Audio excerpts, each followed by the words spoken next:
ഈ ഒരു പെൺകുട്ടിയെ അവളുടെ അച്ഛൻ വിവാഹം കഴിക്കാനായി നിർബന്ധിക്കുന്നു. അവൾക്ക് അതിനോട് താല്പര്യമില്ലാതെ അവൾ കരഞ്ഞുകൊണ്ടിരിക്കുന്നു. ഈ വിവാഹത്തിൽ നിന്ന് രക്ഷപ്പെടാനായി അവളുടെ അച്ഛന്റെ മുന്നിൽ 2 കണ്ടീഷൻ വെക്കുന്നു. ഒന്നാമതായി അവൾക്ക് കുറച്ച് സ്വർണ്ണ നാണയങ്ങൾ കൊടുക്കാനാണ്. രണ്ടാമത്തെ കാര്യം എന്തെന്ന് വെച്ചാൽ ഒരു വലിയ ലാമ്പ് ഉണ്ടാക്കാനാണ്. വളരെ സന്തോഷത്തോടു കൂടി അവളുടെ അച്ഛൻ അത് രണ്ടും സമ്മതിക്കുന്നു.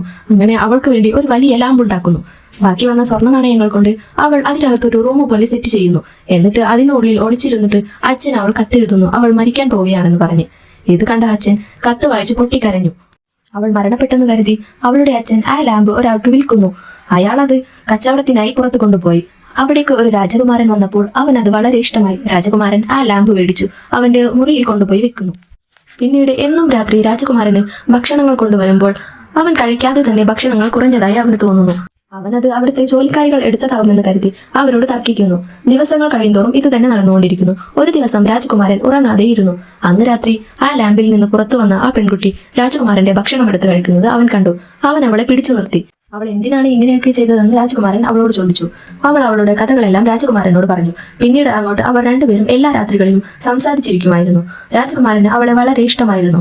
ഒരു ദിവസം അവർ രണ്ടുപേരും സംസാരിച്ചിരിക്കെ അതിന്റെ അരികിലൂടെ ജോലിക്കാരി പോയി. രാജകുമാരന്റെ റൂമിൽ നിന്നും ശബ്ദം കേട്ടപ്പോൾ അവിടുത്തെ ജോലിക്കാരി റൂമിലേക്ക് നോക്കിയപ്പോൾ അവിടെ ഒരു പെൺകുട്ടി ഇരിക്കുന്നത് കണ്ടു.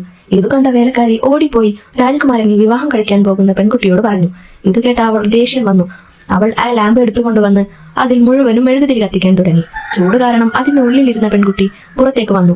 പെൺകുട്ടിയെ കണ്ട ആ രാജകുമാരി അവളെ ഒരു കനാലിൽ ഉപേക്ഷിക്കാനായി പറഞ്ഞു. ആ പെൺകുട്ടിയെ അവരൊരു കൊക്കയിലേക്ക് തള്ളിയിട്ടു. ശേഷം അവളെ ഒരു മീൻകാരൻ വലയിട്ടപ്പോൾ അവളെ കിട്ടി. അയാൾ അവളെ എടുത്ത് അവളുടെ വീട്ടിലേക്ക് കൊണ്ടുപോയി ഭക്ഷണമെല്ലാം കൊടുത്തു.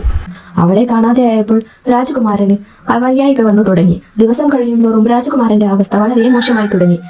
രാജകുമാരന്റെ അസുഖം മാറ്റാനായി എല്ലാവരും പല തരത്തിലുള്ള മരുന്നുകൾ കൊണ്ടുപോയി കൊടുക്കുന്നതറിഞ്ഞ് അവളുടെ കൈ കൊണ്ട് തന്നെ ഉണ്ടാക്കിയ ഒരു ഭക്ഷണം കൊടുത്തിട്ട് ആ മീൻകാരനോട് പറഞ്ഞു രാജാവിന് കൊണ്ടുപോയി കൊടുക്കാൻ.